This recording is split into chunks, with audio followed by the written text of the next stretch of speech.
Alrighty, I'll go ahead and get started.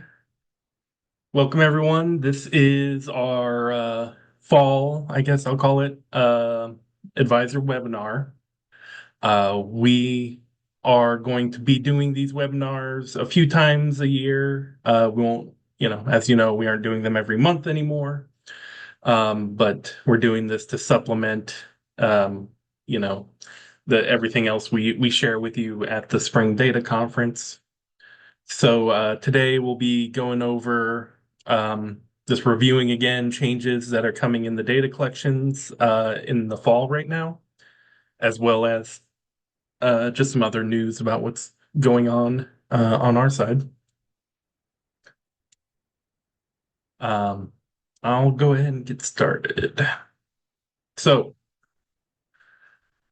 first of all, collection calendars.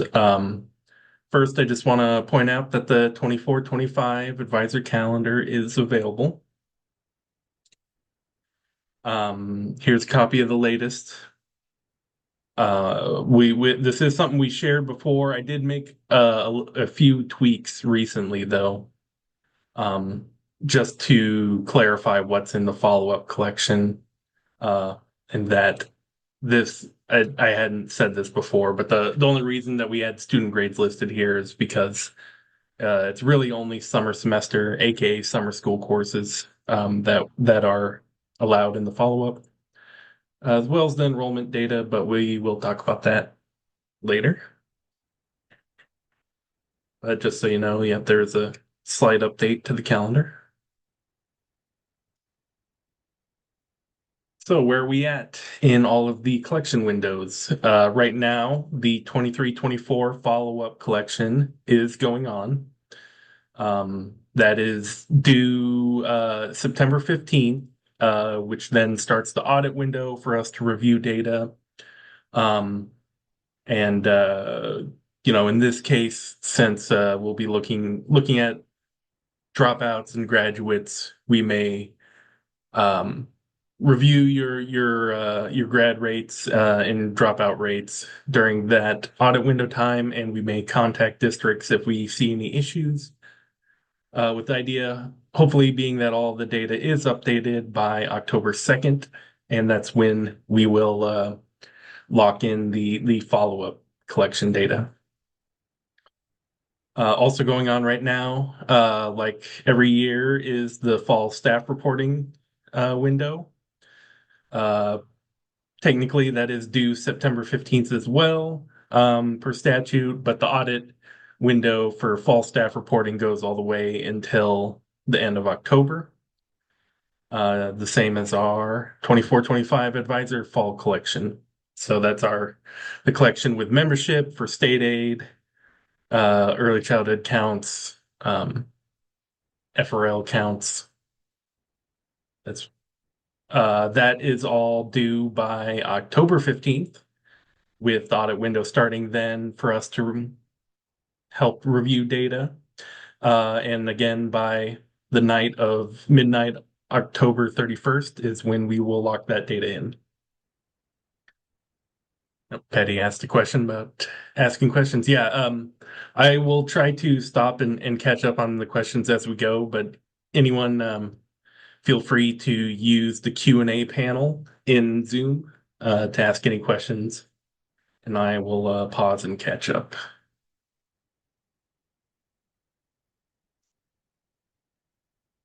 So, as of recently, all advisor SIS vendors have been certified and approved for syncing their 24-25 data. I believe every vendor has, I think no matter what vendor you have, I think all the vendors are able to send data now. I know some vendors had to put out updates to support the new school year, but that has all been finished, I think. Um, Obviously, you should look for communication from your SIS vendor if you need help getting things set up for the new year. Just pointing out the vendor certification. I keep a log on our advisor resources website that tells you everything that's going on with certification. and as well as having a link to some of the results from the test plans that I walk through with every vendor. Lastly, we are also in the middle of advisor fall work days. So that is the service desk is helping to manage that here. Some of the different work days focus on different uh, sets of data. We've actually already started with a new data stewards work day, um, as well as some of the vendors are helping to support work days as we're going. This website here in our JitBit knowledge base, that is where Naomi keeps up all of the info about the work days. So uh, this the slides here with all of these links in it are available on the data conference website. If anyone wants to follow along, I will go ahead and uh, put the link to my slides here in the chat in Zoom.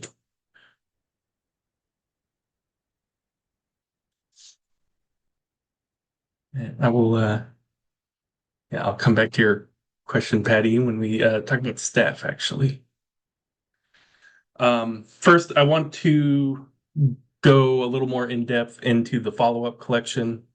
Um, as hopefully everyone knows, because we've been trying to communicate this for several months now, all the way back to last spring, that we did make changes to what's in the follow-up collection this year. We shrunk it a lot so that there's less data being changed, less stuff um, for us to have to try to look at during this fall follow-up time period.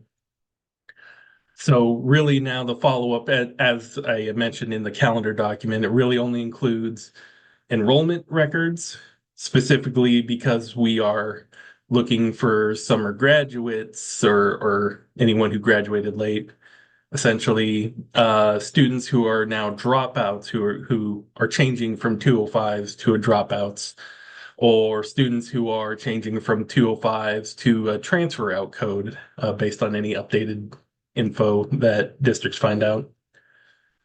Um, and when it comes to course sections and grades, it's no longer open for everything. We are really just looking to get updates.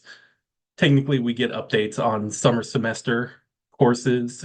Those are the classic summer school um, courses that I believe a lot of districts do not actually offer summer semester, summer school.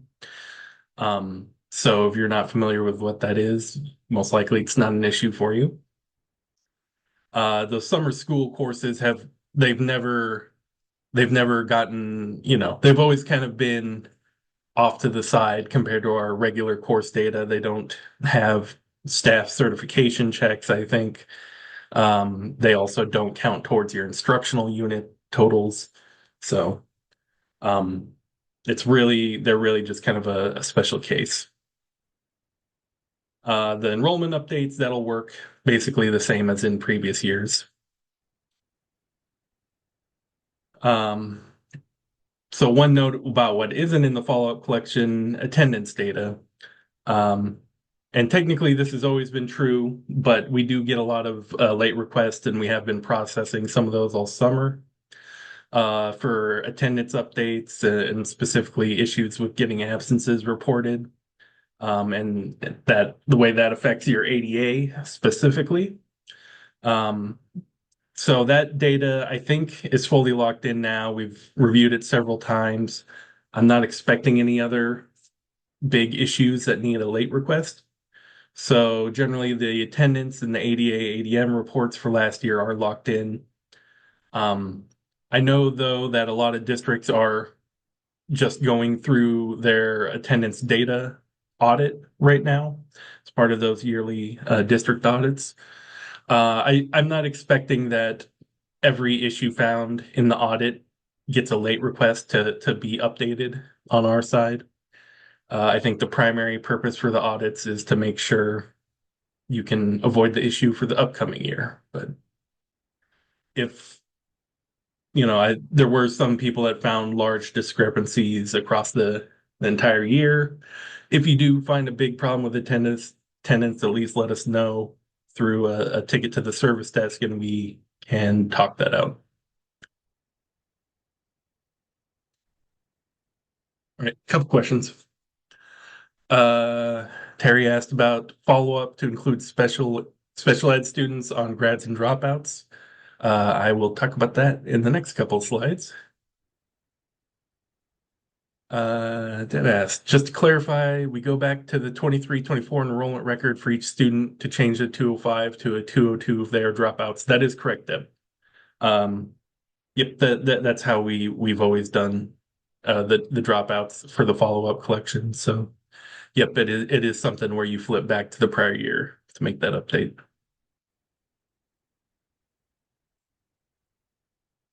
A question from Christine. Oh, for staff reporting, I have a couple staff members who recently got married, changed their last name.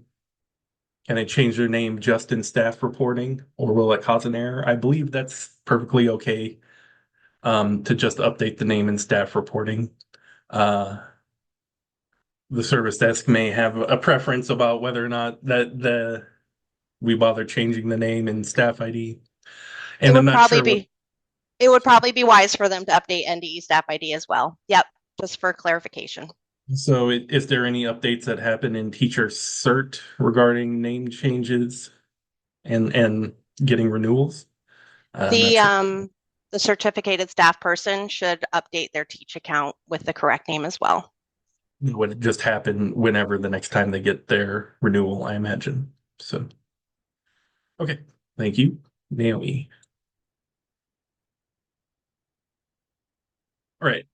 So the biggest change to the follow-up collection, though, is really about special ed data and the issue it causes, well, which I'll kind of spell out here. So first of all, the Office of Special Education wants to accurately report SPED data to the Federal Office of Special Education Programs, OSEP.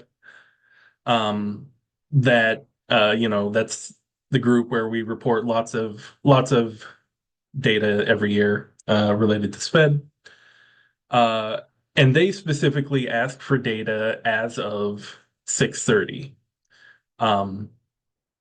which before we've kind of worked around, but I think the proper way to do this is that when it comes just to the federal OSEP reporting, we need to be able to see a version of data that's locked as of what it had on 6:30. However, and we can do that for lots of types of data. We are doing that with the year-end collection locked data. But there's a conflict here in that Nebraska statute and certainly I think districts expect this allows any student who graduates before the first day of school of the new year, they can be counted in the prior year's graduation data. So essentially that's that part of the follow-up collection where any students are getting updated to have a 210 exit code completer with diploma. So if this enrollment data is included in the follow-up, how do we avoid creating a conflict where a special ed student specifically did not have an exit reason code on 6:30 that said they have graduated, but now they have graduated and now they need to be able to say that to us. So we want those to be able to line up. Our solution going forward, and this is, well, for this year, but I expect we will be doing this process in every year going forward as well. So generally, after June 30th, schools will can submit a request to submit data late or make data changes just using that the standard late data submission form that is in the CDC in the NDE portal. And this is just a link to the instructions document for that collection, um, where you can tell us uh, which students need to have their special ed exit reason data updated. Um, Assumingly to tell us which students have graduated and received a diploma over the summer, um, as well as any other exit reason code change that might be required. I think the thing we're expecting most is definitely graduates, though.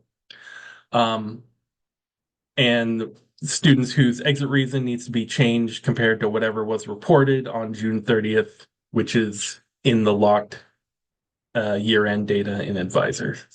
So this year we are setting up some things for this. So I'm expecting probably around late September we will be able to process this data. In future years, I would hope we should be able to do it as soon as the request is submitted and approved. Um, and I'm expecting that the only data elements we're updating here are uh, SPED program exit dates and exit reasons. And assuming it should be tied to an existing special ed program that was already reported on June 30th. I'm not aware of any good reason that there should be wholesale changes to SPED data or adding students that weren't already marked as special ed. So um, generally, that is our solution. Let me go over some of the questions here. Terry asked, can we submit all of them in a single request? And a single request for dropouts? Yes. So since we're recommending the request to submit data late form, that form does not, as opposed to our graduation cohort change request form, the grad cohort request form is only one student at a time. For the request to submit data late form, you can just put all of the students in there, or if you need to, just in the request say that you'll send us an Excel file with all of the grads that need updates. Um, as we always we'll connect any of these late requests to a JITBit ticket in our ticketing system, and we'll track everything that happens through there.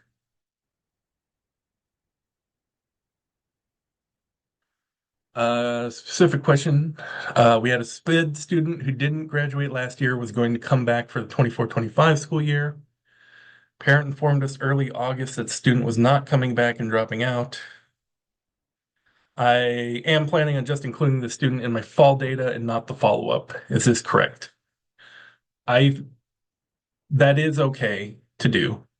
Uh, to be clear, yeah, any of these late changes, especially any change that happens after July 1st, in this case, the student, you did not know on July 1st that they were going to be a dropout.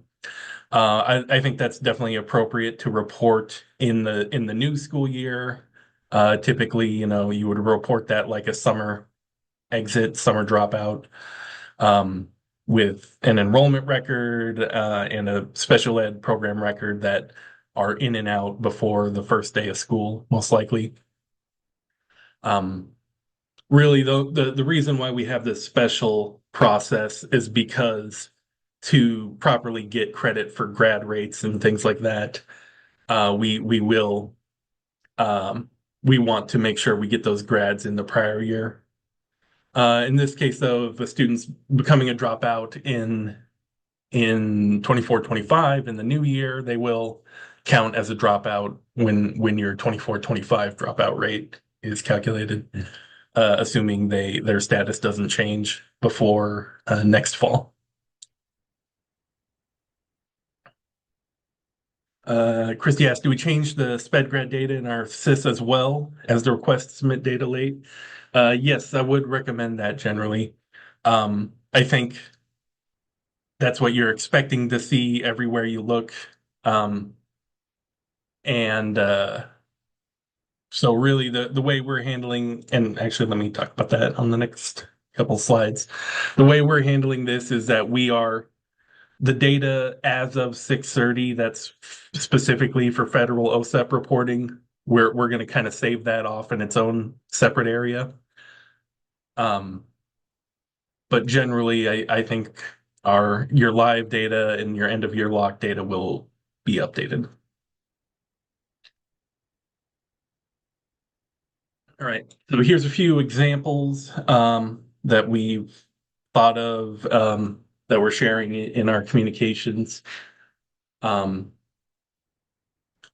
of shows you some of the complexity of this, but I still think this is our best solution. So a special ed exit date that you've reported after June 30th does not change the data submitted federally to OSEP for the 23-24 year, the year that just ended. Or basically the example is, yeah, if you're submitting one of these requests now to update 23-24 SPED exit data, when we report the SPED exiter file to OSEP, which happens in a couple of months here, I think. I don't know the exact date off the top of my head, but when we report that 23-24 SPED exiters file, basically that student won't be included. And when it comes to the federal OSEP SPED exiter file, it won't be until 24-25, like a year from now, that student gets reported as an exiter. However, enrollment exit dates reported after June 30th during the follow-up window, basically those will continue to work the same as they always have, and no change there. So just to be clear what happens with that, so if you report a graduation exit now during the 23-24 follow-up, that basically gets reported to the feds in a cohort grad rate file as part of the 23-24 grad rate file. That student who graduated now will also be included in the 2024 cohort grad rates that are shown on the NEP this fall. Like the public release should be November this 2024. Also, the cohort grad rates that are set now are also used for AQuest reporting, although there is a twist in that AQuest reporting has always lagged a year. So, like, for example, the AQuest graduation rate metrics that we're going to use in fall of 2024 is actually going to go back and use your 2023 cohort grad rates. At least for now, that we're still lagging that by a year. So yeah, basically the updates to your cohort grad rates that you make now will be used in AQuest a year from now.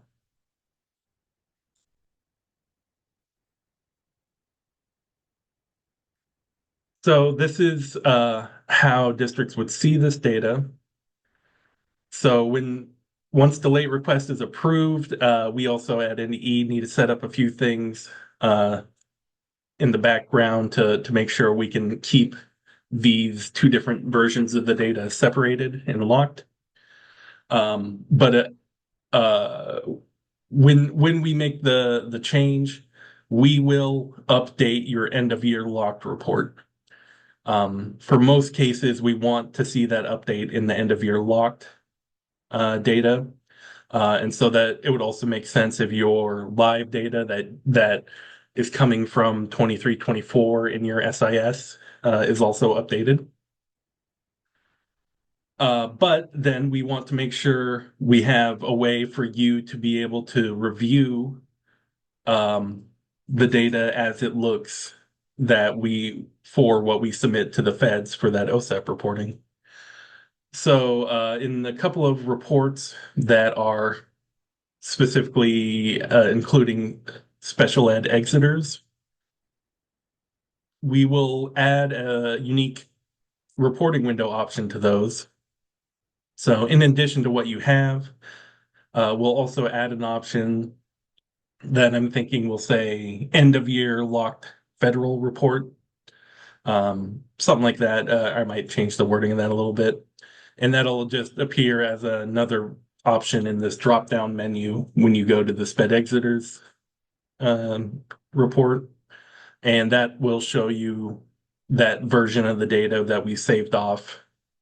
That is what will be for the federal reporting. I also believe that the Special Education Office has put out this SOS update. I think that's their monthly or biweekly newsletter that goes out to special education staff across the districts. So FYI, this has just gone out today. It's covering everything we've said, but has even more detail and references to statute, as you could see. So I'm not going to go over all of this, but I know some of the people on this call are probably not ones who typically receive this newsletter. So definitely may be worth checking out. I will put a link to that in the chat as well. So I believe that just went out this morning, in case you're wondering. Okay, so there's a lot of steps involved in this. In the end, though, I think we're getting both the federal data that is required that we should be sending, as well as getting the proper credit for your graduation rates, at least as far as the grad rates have been working in the past. So that's everything on the changes there. Again, if you have any more questions, go ahead and pop it in the Q&A panel. All right, otherwise, I'm gonna move on to some other topics. Staff reporting changes, very little in staff reporting change. We didn't add any new fields to the staff reporting system this year, anything like that, or new positions. There was an update that happened recently, though, because we didn't realize that. So basically, the definition for athletic coaches has kind of changed in the NSAA bylaws. Essentially, here we've got a copy of it that school districts may choose to hire external coaches, employ individuals who do not possess a Nebraska teacher certificate or other certificate. I assume there's probably some additional requirements around that. So, please check with the NSAA if you're curious. But what that means is you can have coaches at your district that don't have a certificate. Those coaches, I don't expect you would put them into staff reporting. If you do report coaches to us in staff reporting, we will continue to do a certification check against those. So if your coaches do have certs, I would recommend you put them into staff reporting like you did last year. So really nothing has changed on our side about this, but just if you weren't aware, that is new in the NSAA, from what I understand.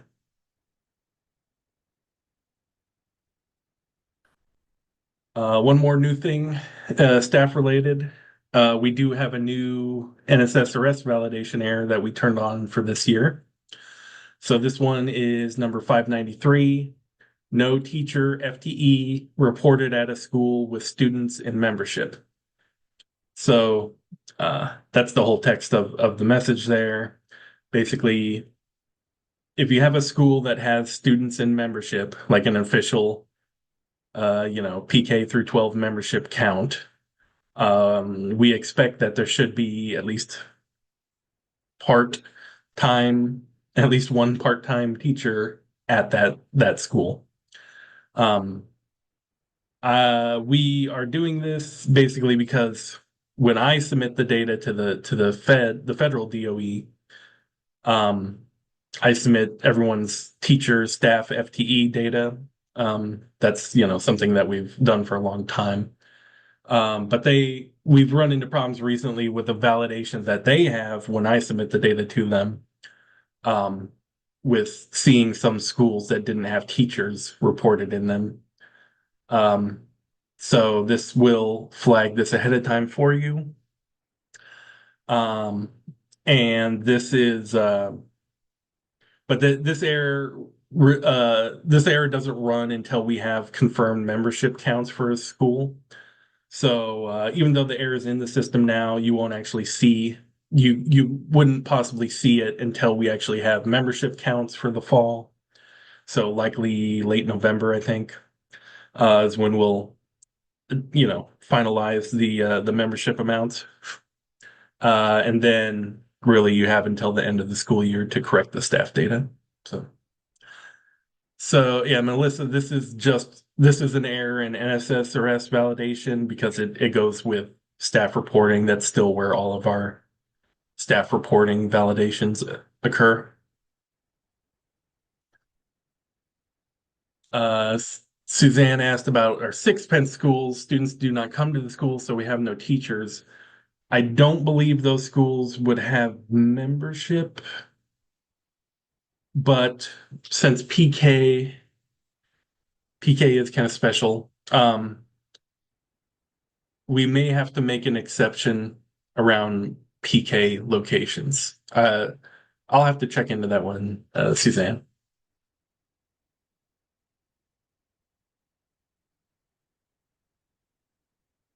That will kind of depend on, I'll have to go find out exactly what are the federal requirements about what locations need to have that.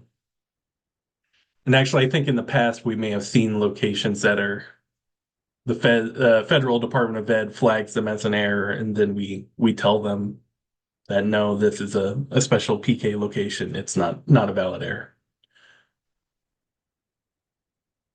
All right. I wanted to go over next the 24-25 changes in advisor. A lot of this was already shared back at the spring data conference. I just wanted to refresh everyone on it, as well as pointing out now in the 24-25 advisor data elements document, which I don't believe was ready back then. I don't remember. Um, but if you go to any of our data elements documents and scroll down to Appendix A, that's where I've listed everything that I changed compared to last year's document. And so all of the new fields are included, as well as any other little bits of updated guidance. One thing which I don't know that we had on the list back at the data conference, I don't remember. We've kind of relabeled the 200 exit withdrawal code in your enrollment. It used to just be intra-district transfer, like for a student who transfers from one school to another in a district. But now we've just kind of relabeled it as intra-district transfer or enrollment change. So this code can be used if you want to put an end date on someone's enrollment record and then send us a new enrollment record, generally the next day. And you're doing that because you want to represent to us something that's changed. I think the most common ones are the student's residency status changes, like their contracting or option status. The student's FTE, full-time percentage changes, or the student moves and they have a new resident district that you need to represent to us, or technically if a student changes calendars mid-year in your system. You can use the 200 exit code to exit the old record and then just submit a new record, which shows us the changes.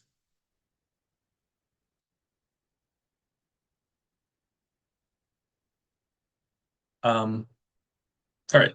Another new field that we've talked about before, in the English Learner program for a student, there is a new option called dismissed via IEP review. So this is used when a special education English learner student, so special education student who's also been identified as eligible for English learner, is essentially, from what I understand, removed from having to participate in EL programs and having to do the ELPA assessment. And this can occur as part of their IEP review process. So these students are similar to students that are flagged as redesignated English fluent, in that they are students who are no longer actively in an EL program. Except that redesignated English fluent field was always meant for students who have, via the ELPA assessment, been tested as proficient in English, or fluent, the highest level.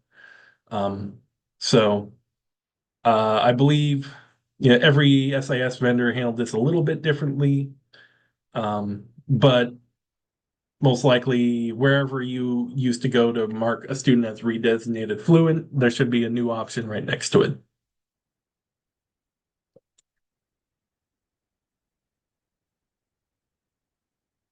All right.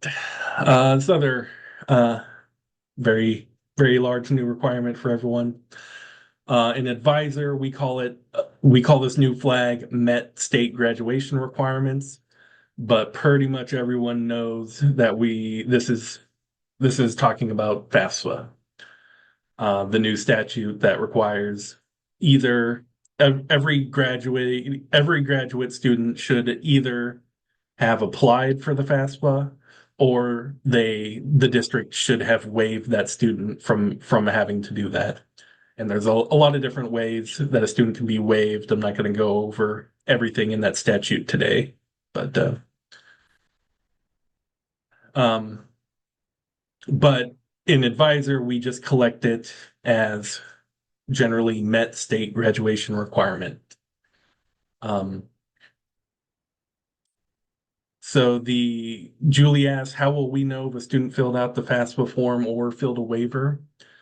The district collects the waivers, so you should definitely have that.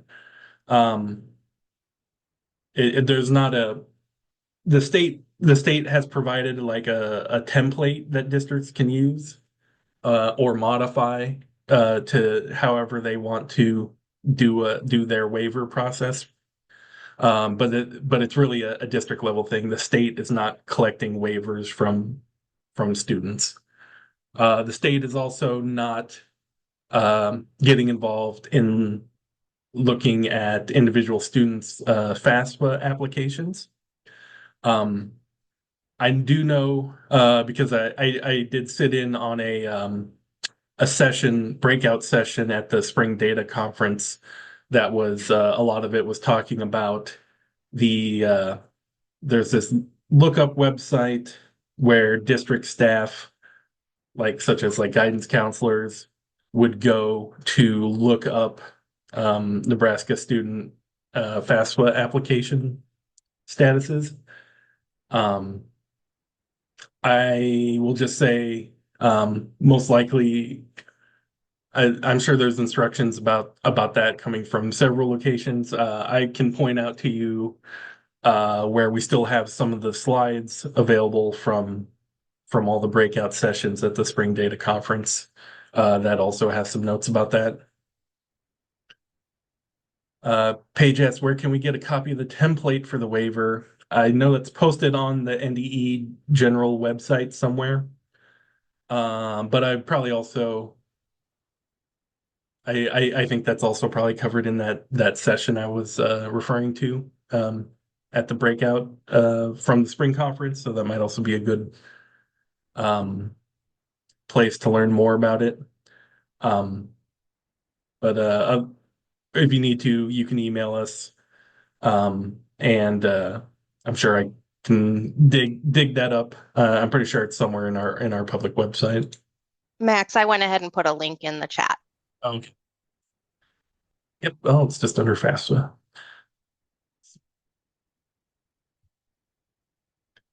So yeah, here's our the little page on the public NDE website. Also some opt-out forms. And like I said, yeah, these really are templates.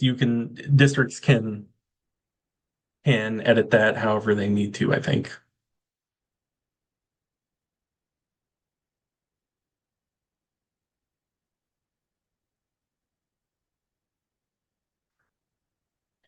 Right. So like I said, NDE is purposefully avoiding knowing if the student applied or received a FAFSA app, or if they were waived. So for on our side, it's literally just a yes, no flag, met state requirement or not. However, on the student information system side, where you're putting data about your graduates, they've implemented multiple different ways that districts can do this.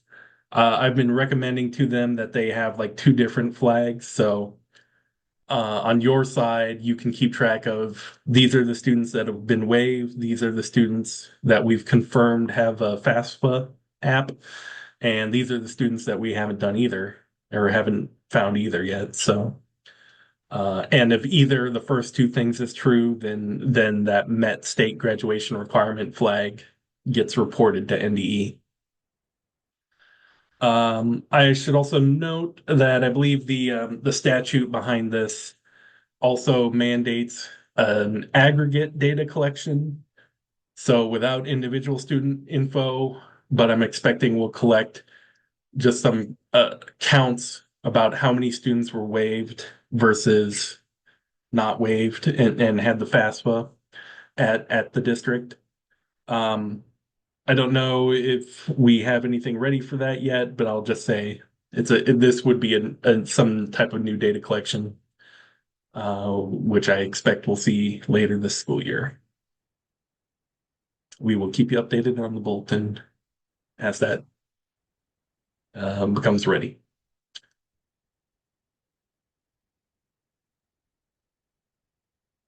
A couple other things here. Um, this was something we actually added last like February, I think, or January. But there was a new rule kind of approved, or I don't know how I would say it. I mean, nothing's really changed in Rule 10, but there was a committee that approved that districts, if they offer a course, even if a student doesn't take the course, they can still count that towards their instructional units. We did do this last year. And as far as I know, that program, that change is permanent. So we just updated the guidance to reflect that. If you don't remember, essentially, if you list a course section and you tell us it has instructional minutes and you give us a valid teacher for it, even if it doesn't have any students enrolled in it, it can still count towards your instructional unit requirements for Rule 10. Um, Also, new change this year, we are collecting a specific location where any of your Rule 18 interim program students are enrolled. I think it was something we had in the past and then got rid of, but now we have added that back. I've SIS vendors have various different ways to input these. On some of them, I think you will already have like a drop-down menu set up with all of the Rule 18 schools. On others, you may have to set some of them up with like a data dictionary ahead of time. So definitely check with your SIS vendor on that. Also, just added a note, and this isn't a change. We were already doing this, but just to make it official that when it comes to the new ELPA alternate assessment that is available to ELPA EL SPED students, we are looking at the alternate assessment flag on a SPED program to determine if the EL student should get the alt ELPA.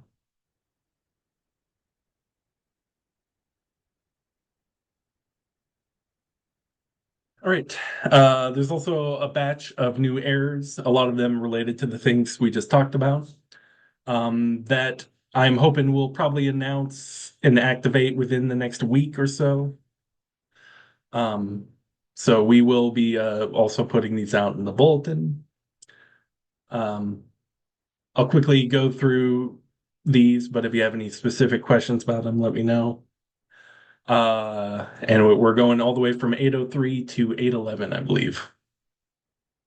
Right. Error 803, student reported as graduated has not been reported as having met state graduation requirements. So that's for the new field we just talked about. We will look at anyone with a 210 or 211 graduation exit code and make sure that they've been reported as meeting. Yeah, Melissa asked about the alt ALPA flag up here. Yeah, that is the change in the guidance. Essentially, versus the NSCAS alternate can only happen from grades 3 through 8 and 11th grade. The alternate ALPA is available everywhere from K through 12. So that's we were just clarifying that we will still look at that field on the SPED program.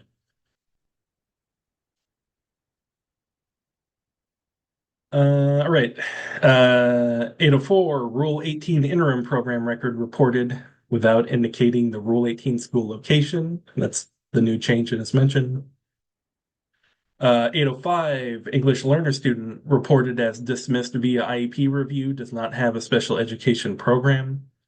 Obviously, only students with an IEP could possibly be dismissed via IEP review. So we're just checking that we see that matching record.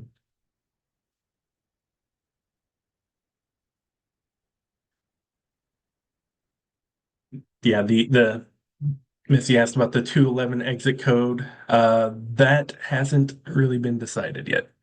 But it is something we are talking about with special education office. So we will give you more updates when that is decided. And we've got a plan set for that.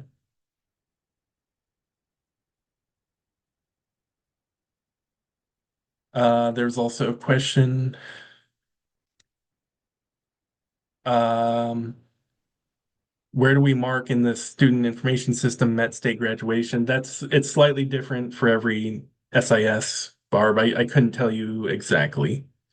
But any updates, any news about releases for the new school year should go over that.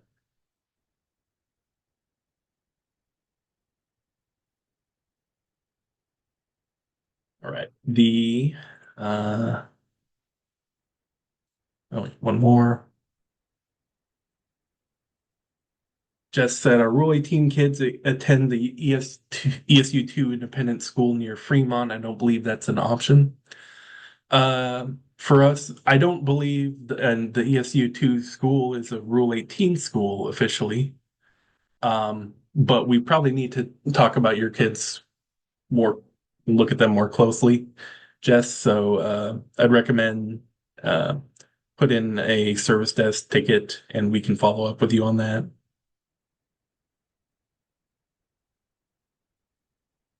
All right, going down the list again.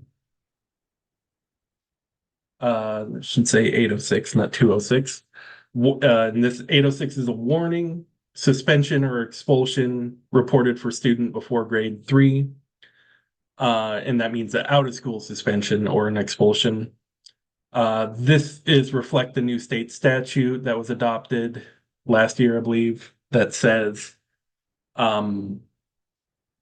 kids in PK through grade 2 shouldn't ever be suspended out of school, except if it involves a deadly weapon. But that's yeah. We don't necessarily know if that is the case though, so that's why it's a warning. It's the district should follow up, make sure that they are reporting that correctly if they ever see the 806. All right. 807, special education student exiting with the enrollment record, and that's the 209, I believe, withdrawal from mandatory attendance. Needs valid special education exit record. So we have lots of errors like this already that checks if you have a certain enrollment exit code that you have a matching special ed exit reason. But this combo was not one we were actually checking before, so adding that to the list, that's not actually a new change for 24-25. 808, Student Title I Part A program reported with invalid participation type. This is really, I think in most cases, the vendors set this for districts automatically. But we had some problems with it last year, so we added this error to help make sure we are getting good data. And this is covered in the data elements document if you look at the Title I program. The only two types of records we're expecting to see are public targeted assistance students, or private school students participating in Title I. So like if you're a school-wide program, you don't ever have to send these records up to us. It's really just for these two cases. 809, this one's pretty self-explanatory. We just hadn't ever checked it before. We do have a similar error if you use a retired student ID, but now this is if we see a retired NDE staff ID being used in a course section as a teacher or like an assistant teacher, any case like that. And generally, we will also tell you what is the new ID to use instead.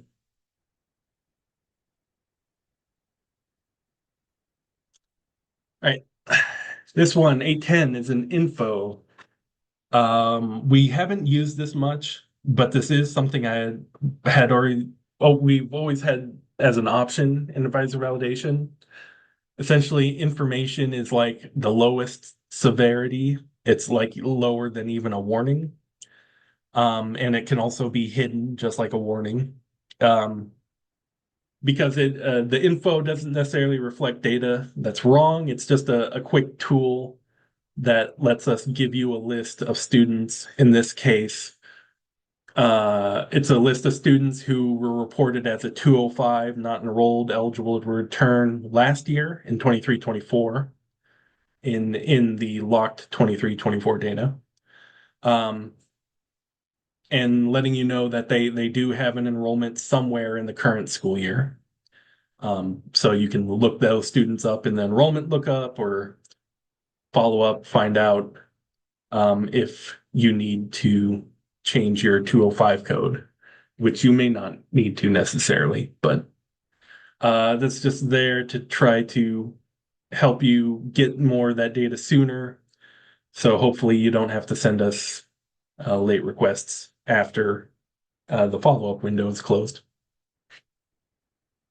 All right, and lastly, 811, student with an exit withdrawal type of 212, which is a completer, no diploma, without a special education program record. So yeah, this code has not been used. It's not used very often, but it was always meant to only be used for special education students. But we, so this is just doing a general check that you don't have a non-special ed student reported with a 212. And essentially that exit code is meant to be used when a SPED student receives a certificate or something similar. Rather, that doesn't count as a diploma when they are exiting, and not they're completely exiting services and education from your district. All right. All right. A couple other notes about updates coming soon. We will finally be hopefully releasing the list of person ID updates. Philip asked, what is the list of approved Rule 18 schools? Um, I believe we have it listed in the data elements appendix. But as a power school district, I'm fairly sure power school districts will just have a drop down that already has the options pre-filled out for them. Um, I feel like, and I might have to double check that. I feel like there was an appendix like G or something at the very end um, of data elements that included that. But if that's not correct, then that might be something I should add. Um, so I will double check on that one.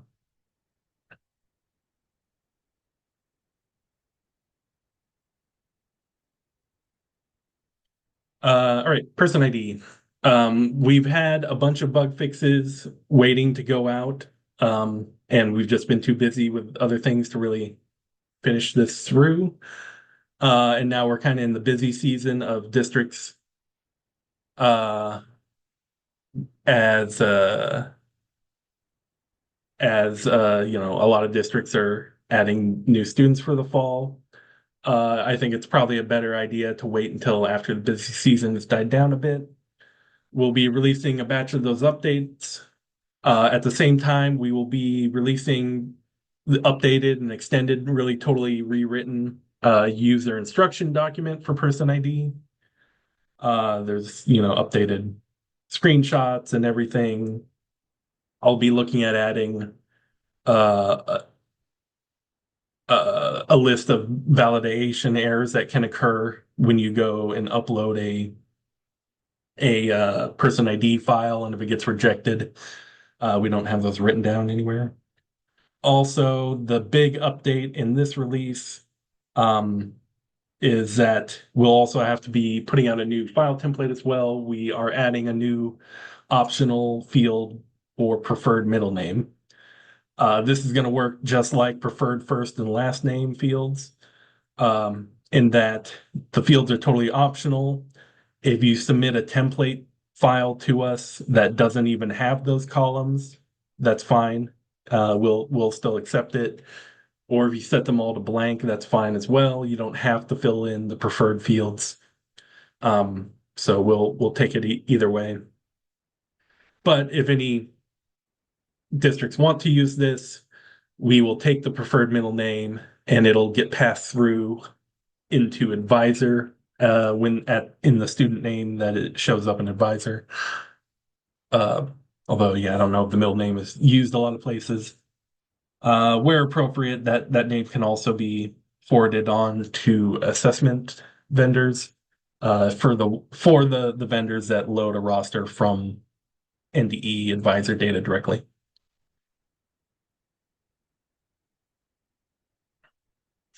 One more big update, which I don't have too much to share right now, but just spreading the word. Sometime this winter, we should be rolling out a new NDE portal. We've talked about it a little bit before. Modernized, totally different look. Some of the biggest features that it's adding is it will be have an option for using a single sign-on, which is we're using the same single sign-on system that the ESU CC supports for their cloud, which allows you to log in using the same password login that you use at your local district or ESU. And also basically no more activation codes. We'll have a different way for users to get access to systems and or request access to systems. There's a lot of new features there. I'm not going to cover all of it now, but we'll just say look out for upcoming bulletins. We will be spreading a lot more info as we get closer to the date, including we will have new training videos. We'll probably host a webinar. We'll have new instruction documents. We've got a contract company helping us build this thing, and we'll be getting all of this ready before it goes live.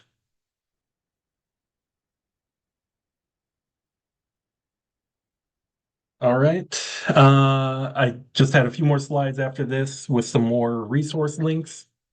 So let's use this time. If anyone has any more questions they want, please put it in the Q&A.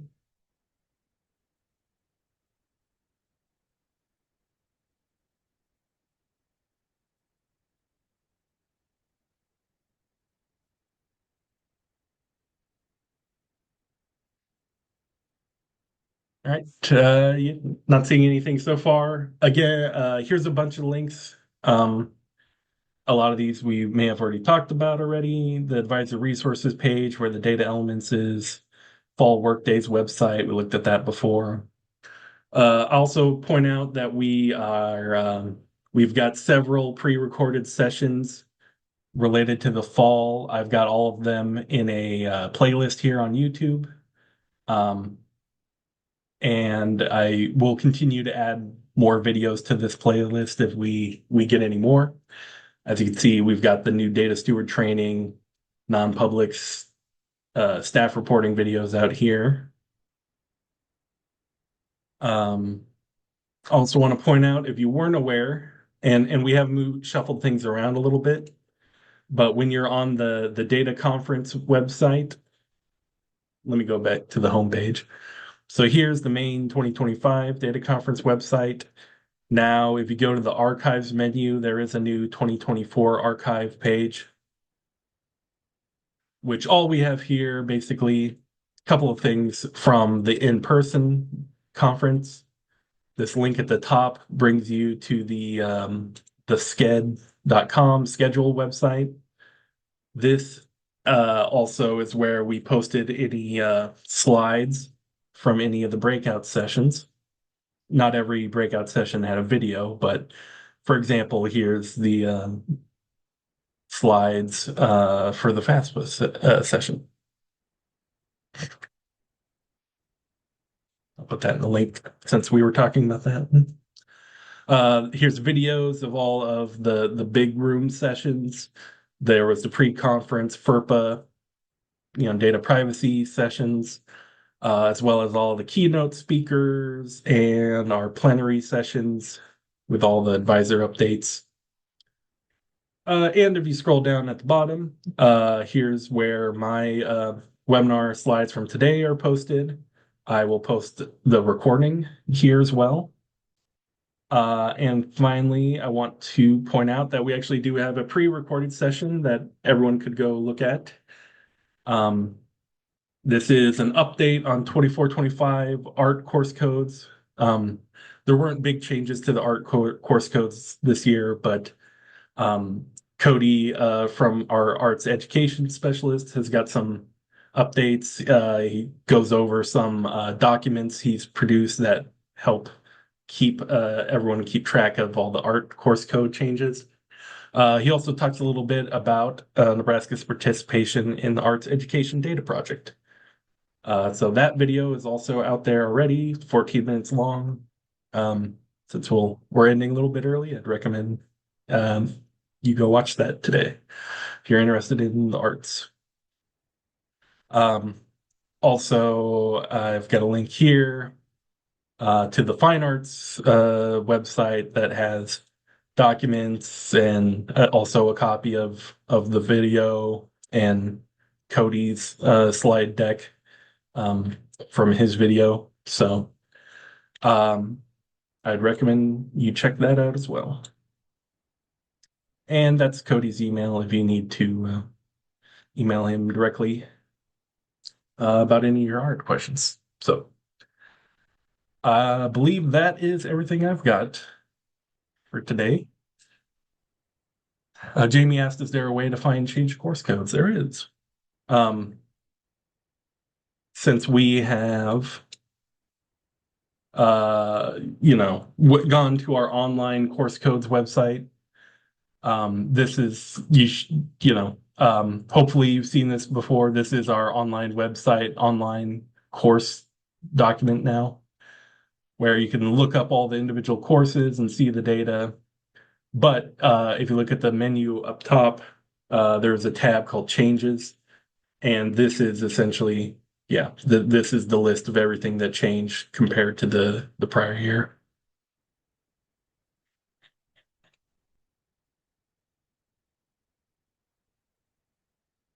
I'll put that in the chat as well.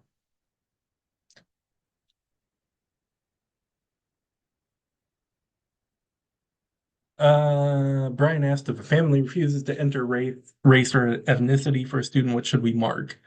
I'm not sure if we have an official policy on that, Brian, but we can certainly take it around and ask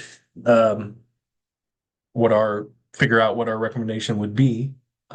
So I'd say please put in a service desk ticket. I believe there is some guidance, at least originally when we did this back with the two-part question.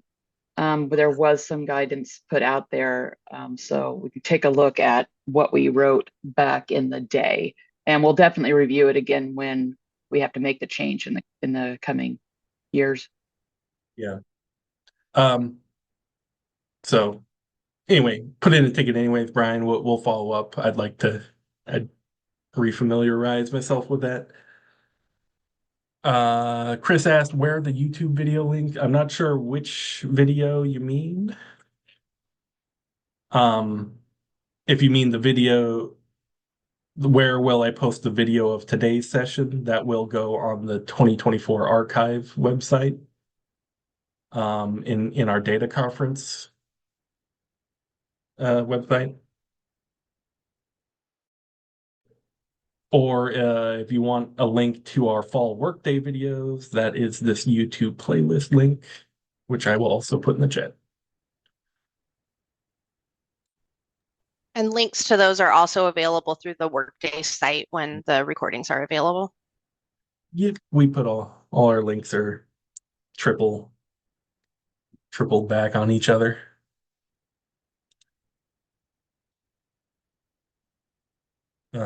Terry said the stance is the federal government says we have to observe and identify the race and ethnicity ourselves. Yeah, that's kind of a tricky answer. I'm assuming our guidance probably matches that, but I haven't ever looked at that our guidance around that, so we can definitely firm up that answer if Brian, if you need to contact us. Okay. That's everything. Thanks for joining, everyone. Got out a little early today. We haven't scheduled the next webinar yet, but I'm thinking we likely will have one between now and the data conference in April. So if we do, we will send out a bulletin again to announce that. But as well as, like we said, we may do a webinar around the NDE portal update. Again, please subscribe to the bulletin to get those updates.